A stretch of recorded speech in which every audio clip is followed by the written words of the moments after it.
अस्सलामुअलैकुम मौजिस दोस्तों, आज हम जानेंगे याजूज माजूज का वाकया।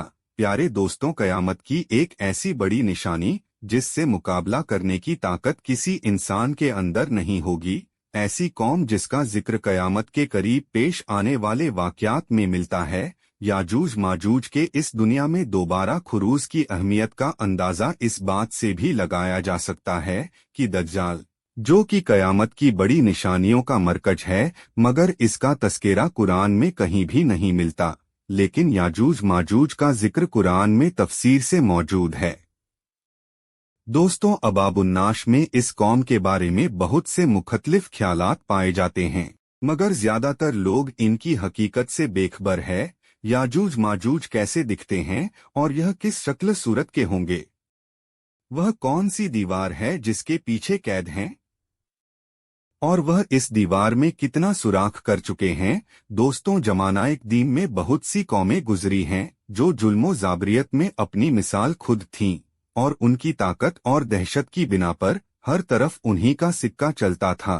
ऐसे ही एक कौम यजूज और मजूज की भी थी। जुल्मो जाबरियत की दास्तान रकम करती ये कौम कोई और मखलूक नहीं बल्कि आदम की औलाद थी। बाज मुफक्किरीन के मुताबिक यह कौम हजरत नूह अलैहिस्सलाम और आपकी औलाद में से है।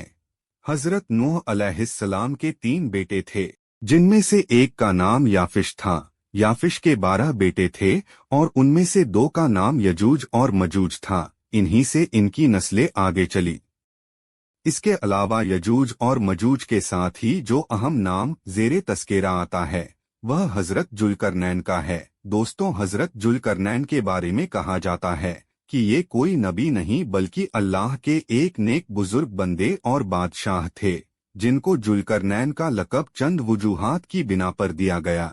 एक तो ये कि वो जमीन की 2 इंतहाओं में सफर किया करते थे, यानी मशरिक और मगरिब के दरमियान, और कुछ लोगों के मुताबिक उन्हें यह नाम रोम और पेरिस पर हुक्मरानी के वजह से अता किया गया।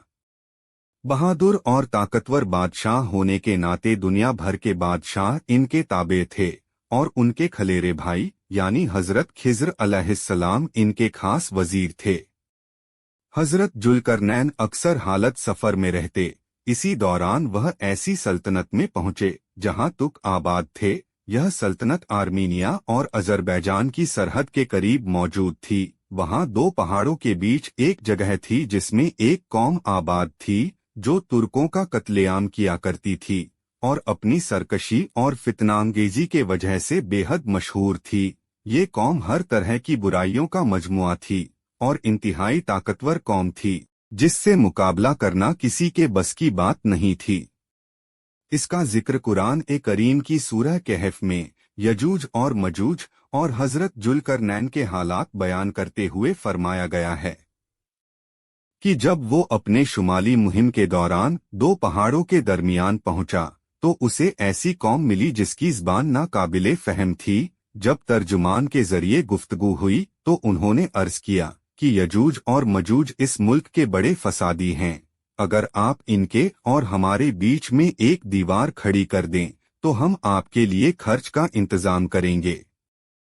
हजरत जुल्करनैन ने बगैर किसी खर्च या मुआवजे के सिर्फ सवाब की नियत से इस काम को करने की रजामंदी जाहिर कर दी और उन पहाड़ों के दरमियान लोहे और पिघले हुए तांबे की एक मजबूत दीवार खड़ी कर दी, जिससे वक्ती तौर पर यजूज और मजूज का फितना दब गया। और जब यह दीवार तामीर हो गई तो हजरत जुल्करनैन ने अल्लाह ताला का शुक्र अदा किया और साथ ही लोगों को यह भी बता दिया कि अगरचे दीवार बहुत मजबूत है, मगर यह हमेशा के लिए नहीं है।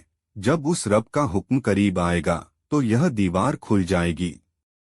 सही बुखारी हदीस में नबी अकरम हजरत मोहम्मद मुस्तफ़ा सल्लल्लाहु अलैहि वसल्लम ने इस दीवार में थोड़े से सुराख को फितने के करीब होने से ताबीर फरमाया था। एक और हदीस में आता है कि यजूज और मजूज हर रोज इस दीवार को तोड़ते हैं और कल के लिए छोड़ देते हैं। फिर जब अल्लाह की मशीयत इनको बाहर निकालने की होगी तो वो कहेंगे कि कल इंशाअल्लाह हम इस दीवार को तोड़ेंगे, और फिर दूसरे दिन वो इस दीवार से निकलने में कामयाब भी हो जाएंगे। जब यह कौम आज़ाद हो जाएगी तो वह तबाही मचाते हुए निकल पड़ेगी और उनका पहला गिरोह बहरे तिब्रिया तक पहुंचेगा और उस झील का सारा पानी पी जाएगा। इसी तरह जब आखिरी गिरोह वहां पहुंचेगा तो वह हैरान होकर कहेगा कि यहाँ कभी पानी हुआ करता था।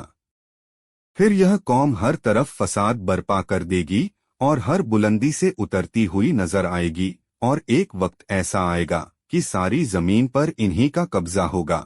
जब यह कौम यरूशलेम के पहाड़ पर पहुंचेगी तो कहेगी, अब तमाम जमीन पर हमारा कब्जा है, और आसमान की तरफ तीर बरसाना शुरू कर देगी, और वो तीर खून से रंगे हुए वापस लौटेंगे। नबी अकरम सल्लल्लाहु अलैहि वसल्लम ने उनका हुलिया बताया कि इनके कद छोटे होंगे और चेहरे चौड़े चौड़े होंगे और आंखें छोटी सी होंगी। फिर हजरत ईसा अलैहिस्सलाम को अल्लाह रब्बुल इज्जत इरशाद फरमाएगा कि वह मुसलमानों को दूर के तरफ जमा कर ले, क्योंकि यजूज और मजूज का मुकाबला किसी के बस में ना होगा। हजरत ईसा अलैहिस्सलाम और उनके साथी उस वक्त ऐसी जगह खड़े होंगे जहां खाने पीने की सख्त कमी होगी। फिर लोगों की दरख्वास्त पर हजरत ईसा अलैहिस्सलाम अल्लाह ताला से दुआ फरमाएंगे। अल्लाह ताला उनकी गर्दन और कानों में कीड़े पैदा फरमाएगा और वह सब उनसे हलाक हो जाएंगे। और आलम यह होगा कि हर तरफ उन्हीं की लाशें बिखरी पड़ी होंगी। फिर अल्लाह रब्बुल आलमीन खास किस्म के परिंदों को मुकर्रर करेगा जिनकी गर्दन ऊंटों की तरह होगी, और वह उनकी लाशों को उठाकर उस जगह ले जाएंगे जहां पर अल्लाह का हुक्म होगा। फिर तेज बारिश होगी जो सारी जमीन को साफ कर देगी और हर तरफ हरियाली और खुशहाली होगी, और इस तरह यजूज और मजूज का इस दुनिया से खात्मा हो जाएगा। मौजिज़ दोस्तों, वीडियो अच्छा लगा तो लाइक और चैनल को सब्सक्राइब करना।